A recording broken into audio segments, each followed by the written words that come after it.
I just always loved comedy. Like my favorite was always comedy movies. Like I didn't see dramatic movies till I was like 18. Like I just refused. I'm like, that's not funny. I don't want to watch that. I'm not gonna laugh. Also, it's a true story. I can just look up what happened. There's nothing happening there. But I always loved stand-up. I couldn't watch it for a while because I was, young. But whenever I used to live near New York City, so I'd go to those like under basement shows and just see these people come up, and like it was like a mix of open mics and like open micers, and like there'd be some like headliners that just kind of strolled in, did their set, and started shilling out DVDs. Hey guys, buy my CD and my DVD. I did 2 minutes of material. You'll find it on there. And I just thought to myself, you know what? I want to go to basement dungeons one day and shill my jokes at people.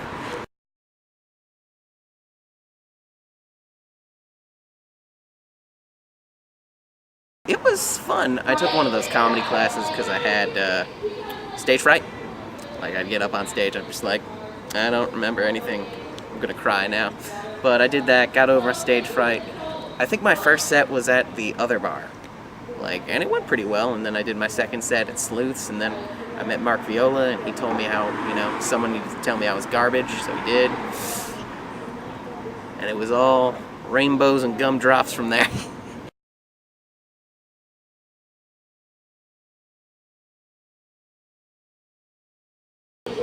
I think my favorite is Christopher Titus, Norman Rockwell is Bleeding.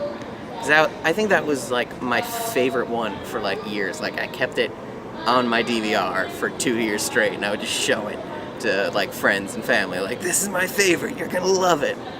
And but it's him, and I love Patton Oswalt. I love seeing his new special, like that just came out, because it was, I was curious, like how is this gonna get like really dark, or is it gonna, stay funny? And I like that even though like through all he went through with his wife and all that, he still kept the funny. He still found the funny he could make through that.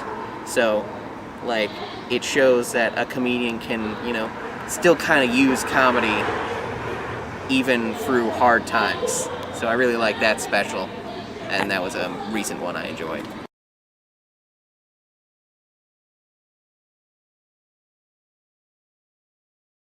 Well, actually, I loved the Titus series. I had no idea it existed when it was actually on, but I eventually found the DVDs, like when I started getting into Christopher Titus, and I still watch it, like every like year or so. I was like, all right, time to watch Titus. Get on there, just watch all that.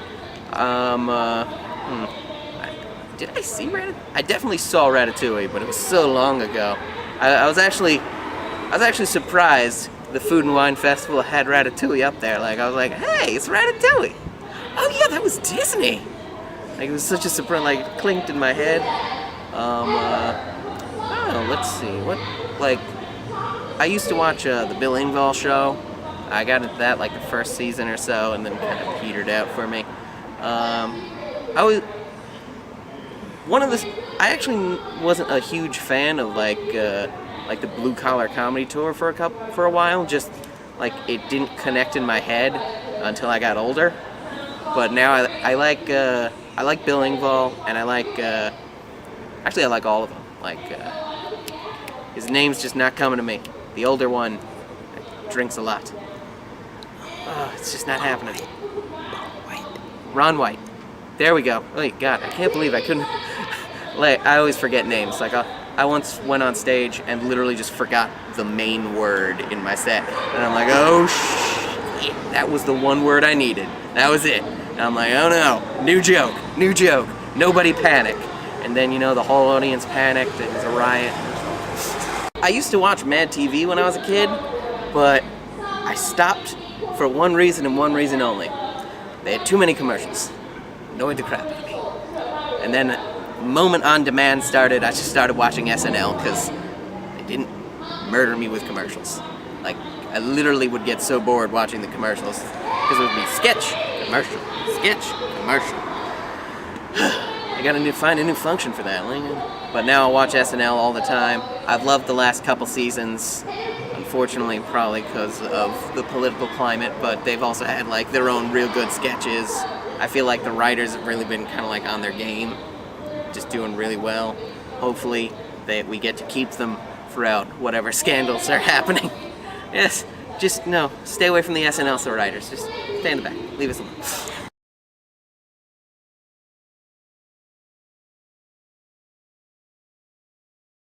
Honestly, I'd probably see Christopher Titus again, because I've seen him a couple times. The first time I saw Christopher Titus literally was a year before I turned 21, so I couldn't get in the improv. Well, actually, it was a couple months before I turned 21, but I was like super depressed, and my mom went to go see him, and she told him that like I wasn't in a bad place, and he's like, I'll put him on a list, I'll get you guys in for free. So Christopher Titus literally got me in for free, let me see the show, gave me an autograph glass I still have, and like that was honestly, like now that I think about it, like one of the biggest motivators I had for like really getting into stand-up, because it showed me like that there's still like people out there that have like that fame that still, you know, are people. They're not assholes. And there's plenty of people, as we've seen recently, that are, but like that was like that one moment that helped me get back to a place where I wasn't, you know, hyper depressed all the time.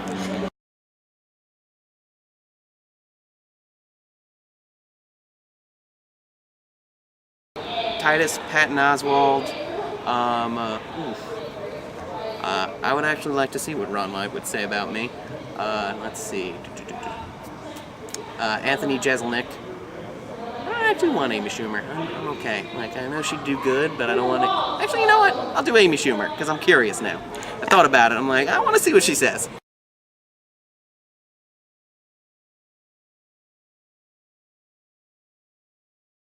I actually already do improv. I've, you know, taken a bunch of classes, and sometimes I do it with some friends. Due to my parents' medical issues, that's taken a sidestep, but I still do improv with certain places. Power to Improv, I've done some stuff with. They're fun. They're a great group. I also always love doing SAC. I always try and audition for them when I can.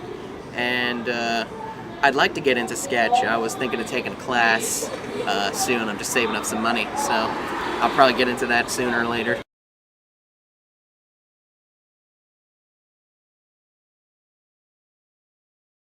Knowing what I know about comedy, hopefully at least starting to headline, maybe featuring a lot, but hopefully at that point I'm at a point where I'm at least able to, you know, get in on some shows, make some money sometimes.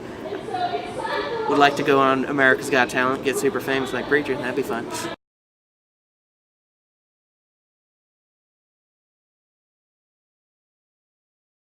You can find me on Instagram at Josh's Chewbacca. I don't remember my Twitter because I never use it. I just have a Twitter and it sends me things and I'm just like, I don't care, I don't use Twitter. That's stupid. But somewhere out there there's a Twitter of me, and you can find me on Facebook with my name, Joshua Silvers.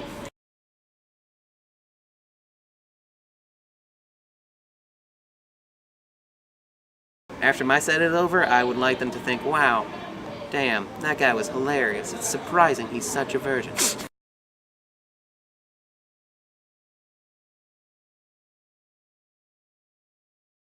I'm Joshua Silvers. Come check out my interview on acutiepod.com.